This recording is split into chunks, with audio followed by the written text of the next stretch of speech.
상상해보세요, 청취자 여러분. 지금 생사가 걸린 심장절개 수술을 받기 위해 수술대 위에 누워 있습니다. 네, 아주 긴장되는 순간이죠. 맞아요.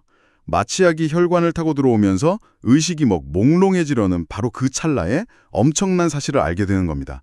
지금 수술용 메스를 쥐고 있는 저 집도이가 사실 의사 면허증을 위조한 완벽한 가짜라는 사실을요. 세상에. 수술 매뉴얼대로 칼을 댈 수는 있겠지만 그 수술의 결과, 즉 여러분의 생명을 어떻게 믿을 수 있겠습니까?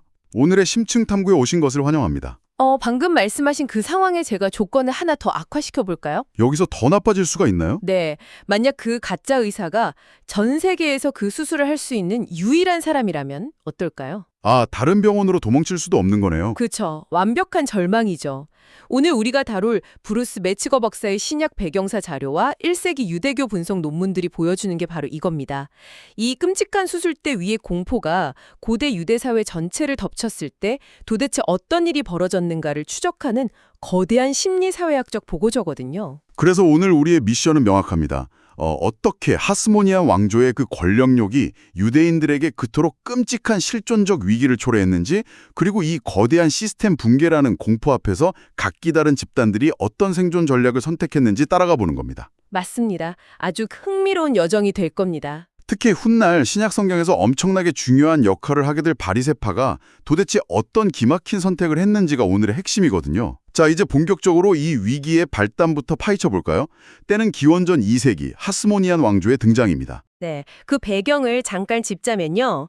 이 시기는 헬레니즘 제국, 그러니까 그리스계 제국이 유대교를 완전히 말살하려고 엄청난 타락을 가하던 때였습니다. 율법을 지키면 사형에 처해지던 그런 끔찍한 시기였죠. 네, 맞아요. 이때 마카비 가문이 중심이 되어서 무장봉기를 일으킵니다. 이게 그 유명한 마카비 혁명이죠. 거대한 제국에 맞서 싸운 고대의 엄청난 언더독 스토리네요.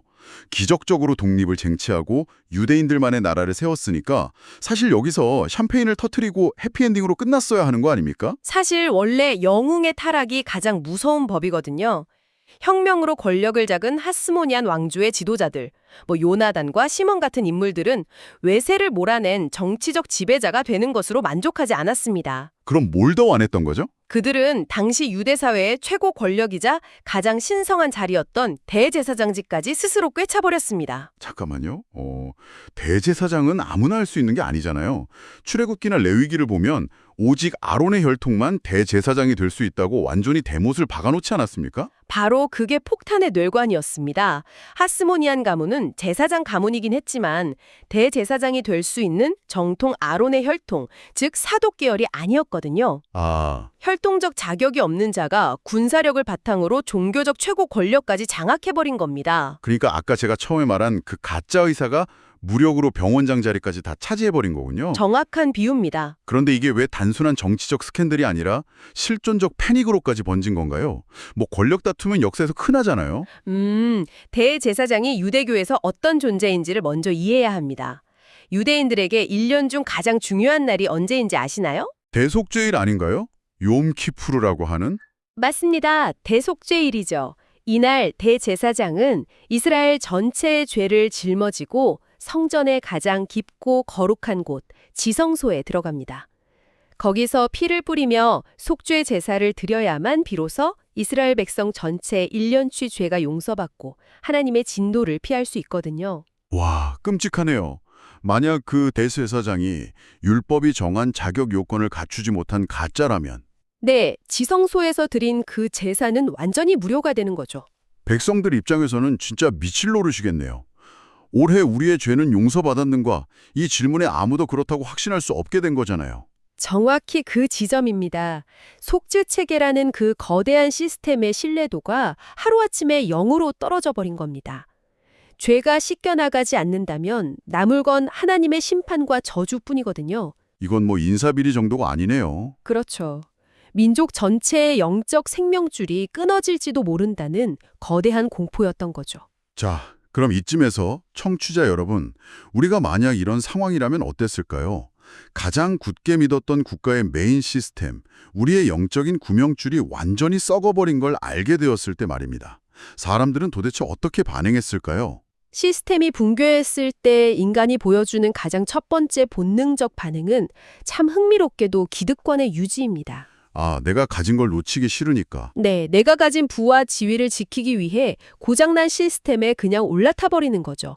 이것이 우리가 아는 첫 번째 그룹, 사두개파의 선택이었습니다. 사두개파요. 네, 이들은 주로 제사장 귀족층이었습니다. 속죄의 신학적 정당성이 심각하게 훼손된 건 본인들도 알지만 하스모니안 체제와 밀착해서 막대한 정치적 경제적 이익을 누렸습니다. 그러니까 썩은 동아줄인 줄 뻔히 알면서도 당장 그 줄에 금박이 입혀져 있으니까 그냥 꽉 잡은 거네요. 성전 건물과 제사라는 껍데기는 지켰지만 그 안에 진짜 본질은 포기해버린 겁니다. 그럼 이런 뻔뻔한 위선에 분노한 사람들은 어떻게 했습니까? 분명히 반발이 있었을 텐데요. 극도의 혐오감을 느낀 사람들은 아예 판 자체를 떠나버립니다. 두 번째 그룹, SNF파죠. 아, SNF파. 이들은 타락한 가짜 성전과 제사장이 주관하는 모든 제사가 영적으로 오염되었다고 선언합니다. 그리고 짐을 싸서 예루살렘을 버리고 황량한 사막, 쿰란 같은 곳으로 떠나버렸죠. 유명한 사회사본을 남긴 바로 그 공동체군요. 저 도시는 끝났다. 광해에서 우리끼리 순수하게 하나님의 심판을 기다리자. 뭐 이런 극단적 분리주의로 간 거네요. 그렇습니다. 반면에 도망치는 대신 정면 돌파를 택한 사람들도 있습니다. 세 번째 흐름인 열심당 전통을 가진 급진주의자들입니다. 정면 돌파라면 무력을 썼다는 건가요? 네, 이들은 부패를 피해 사막으로 숨는 건 비겁하다고 생각했습니다. 칼과 무력을 들고 타락한 권력을 완전히 전복시켜야만 성전이 정화되고 하나님이 돌아오신다고 굳게 믿었죠. 네, 현실 수능, 도피, 그리고 무장투쟁. 여기까지는 사실 인간 사회에서 시스템이 붕괴할 때 흔히 볼 수 있는 전형적인 반응들이네요. 그렇죠. 그런데 여기서 제 머릿속에 엄청난 에러가 납니다.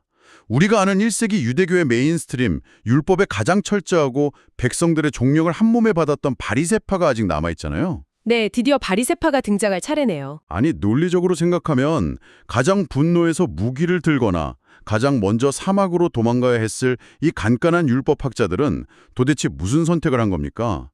그 가짜 대제사장을 보고 그냥 가만히 있었다고요? 이건 거의 신성모독을 방관한 거 아닌가요? 바로 이 부분에서 바리새파의 무서운 현실 감각과 복잡한 심리가 드러납니다. 그들이 택한 전략은 놀랍게도 묵인이었습니다.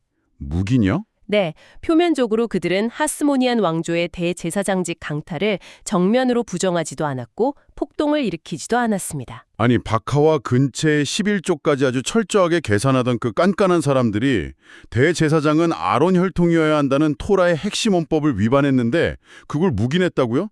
이거 너무 모순적이지 않나요? 겉보기엔 정말 완벽한 모순이죠. 하지만 그들의 입장에서 한번 깊게 생각해 볼까요? 당시 하스모니안 왕조는 단순한 부패 권력이 아니라 막강한 군사력을 쥔 거대 집단이었습니다. 아, 군대. 바리새파가 정면 충돌을 불사했다면 유대 사회는 끔찍한 내전이 벌어지고 공동체 전체가 물리적으로 파멸했을 겁니다.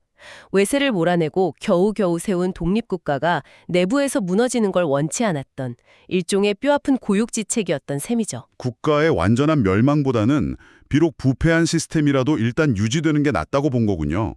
하지만 그렇게 묵인하고 넘어가기엔 속죄가 안 된다는 그 거대한 영적 공포가 전혀 해결이 안 되잖아요. 바로 그 지점에서 역사의 방향이 완전히 틀어지게 됩니다. 바리새파는 그냥 체념하고 주저앉은 게 아니었습니다. 성전이라는 시스템을 100% 신뢰할 수 없다면 그 거룩함의 중심을 성전에서 쑥 빼내어 다른 곳으로 옮기면 된다고 생각한 겁니다. 성전을 대체할 무언가를 찾은 거네요. 네, 그들이 거룩함을 이식한 새로운 토양은 다름 아닌 백성들의 평범한 일상이었습니다. 아, 제가 여기서 딱 떠오르는 비유가 하나 있는데요. 오, 어떤 비유죠? 그 국가 경제가 완전히 붕괴해서 정부가 발행하는 지폐, 즉 화폐 가치가 휴지 조각이 든 하이퍼 인플레이션 상황을 떠올려 보죠. 네네, 역사적으로 종종 있었던 일이죠. 사람들은 더 이상 국가의 은행 시스템, 그러니까 여기서 치면 성전이죠.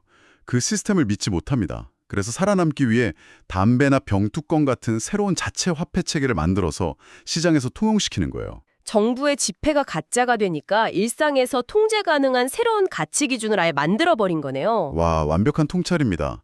학술적으로 이것을 일상의 정경화라고 부릅니다. 일상의 정경화? 바리새파는 원래 성전 안에서 제사장들만 엄격하게 지키면 되는 정결 규례들을 일반 백성들의 식탁 위로 가져왔습니다.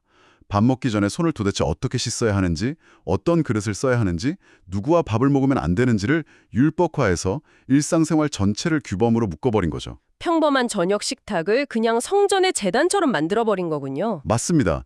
대제사장이 진짜인지 가짜인지 몰라서 느끼는 그 숨막히는 영적 불안감을 내가 오늘 밥 먹기 전에 손을 정확히 씻었고 부정한 이방인과 겸상하지 않았다는 아주 눈에 보이는 행동으로 상쇄시키려 한 겁니다. 내가 통제할 수 있는 행동으로 불안을 지우는 거네요. 그렇죠. 성전이 붕괴하려 하니 집집마다 그리고 동네 회당마다 거룩한 울타리를 촘촘하게 쳐서 신앙의 백업번을 만든 셈입니다. 그런데 잠깐만요. 이게 후대로 갈수록 결국 엄청난 문제가 되지 않습니까?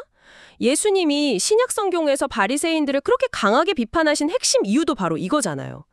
본인들이 무서워서 만든 그 촘촘한 울타리로 오히려 사람들을 올가매고 아주 위선적으로 행동했으니까요. 네, 비판받을 만한 지점이죠. 거대한 코끼리가 방에 들어왔는데 코끼리는 못 본 척 묵인하면서 식탁 위에 개미 잡겠다고 현미경을 들이댄 격 아닙니까? 현미경 비유도 아주 훌륭한데요. 그들의 심리를 역사적으로 조금 더 변호해 보자면 출애굽기 32장의 금송아지 사건과 비슷한 심리적 메커니즘입니다. 금송아지요? 네, 모세가 십계명을 받으러 산에 올라가서 오랫동안 내려오지 않자 패닉에 빠진 이스라엘 백성들이 금송아지라는 눈에 보이는 가시적인 대상을 만들었죠. 바리새파 역시 처음부터 위선이 목적이 아니었습니다. 극도의 불안감 속에서 유대 공동체가 살아남기 위한 처절한 발버둥이었죠. 아, 불안하니까 눈에 보이는 것에 매달린 거군요. 맞습니다. 내가 확실히 속죄받았다는 보장이 없으니 눈에 보이는 일상적 실천으로라도 나는 구별단 하나님의 백성이다라는 정체성, 즉 경계 유지에 강박적으로 집착할 수밖에 없었던 역사적 생존 전략이었습니다. 코끼리에게 짓밟혀 공동체가 다 죽어버리지 않으려고 자기들끼리 미친 듯이 담장을 높이 쌓아 올린 거네요. 네, 그렇게 이해하시면 정확합니다. 자, 그런데 이렇게 수백 년 동안 높이 쌓아 올린 바리새파의 그 생존의 담장, 일상의 경계 유지 체계가 시간이 흘러 1세기 신약 성경 시대에 와서는 거대한 갈등의 씨앗이 됩니다. 바로 예수, 그리고 바울의 등장입니다. 바리새파가 위기 속에서 친 이 거룩한 울타리는 사실 유대인들의 내부 결속에는 기가 막히게 효과적이었습니다. 그렇겠죠. 우리끼리 뭉치니까. 네, 정해진 음식을 먹고 율법을 엄격히 지키는 행위 자체가 우리는 아직 망하지 않았다. 우리는 여전히 선택받은 백성이다라는 강력한 표지였으니까요. 하지만 이게 필연적으로 그 울타리 바깥에 있는 사람들, 즉 이방인이나 율법을 제대로 모르는 사람들을 철저히 배제하는 거대한 장벽으로 변질되어 버렸습니다. 아, 여기서 또 한 번 부딪히네요. 우리가 사도행전 15장을 보면 예루살렘 공의회에서 엄청난 논쟁이 벌어지잖아요. 아주 대표적인 충돌이죠. 기독교를 받아들인 이방인 신자들에게 유대계 신자들이 너희가 예수를 믿는 건 참 좋은데 진짜 구원받으려면 할례도 받고 유대인처럼 밥 먹기 전에 손 씻고 율법을 지켜야 해 라고 강력하게 주장하죠. 이 사람들이 바로 그 바리새적 세계관의 장벽 안에 갇혀있던 거였군요. 그렇습니다.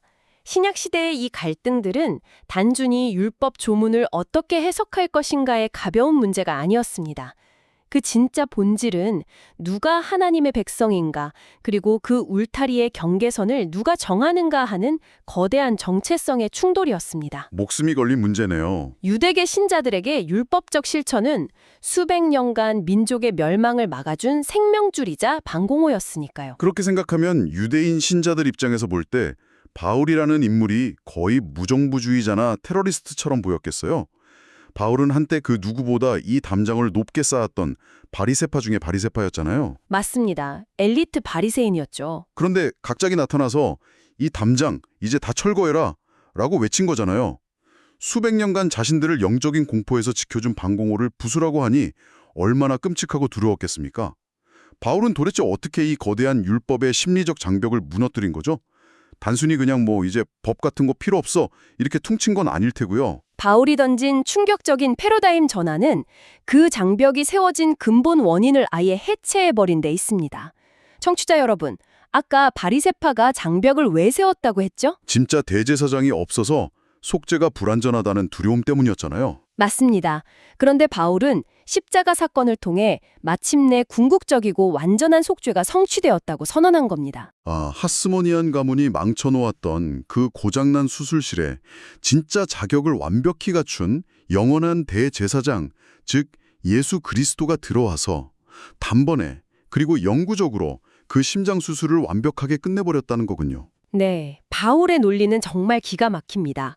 속죄가 불완전할까봐 덜덜 떨며 두려워서 매일매일 손을 씻고 반찬을 가려 먹으며 스스로를 위로하던 그 처절한 불안감에서 이제 제발 벗어나라는 겁니다. 근원적인 치유네요. 예수의 십자가 사건이 그 영적 불안을 근원적으로 완전히 삭제해버렸으므로 더 이상 나를 증명하기 위해 치던 바리새파의 그 인위적인 경계선, 무거운 울타리는 이제 폐기되었다는 우주적인 선언이었죠. 와, 소름이 돋네요.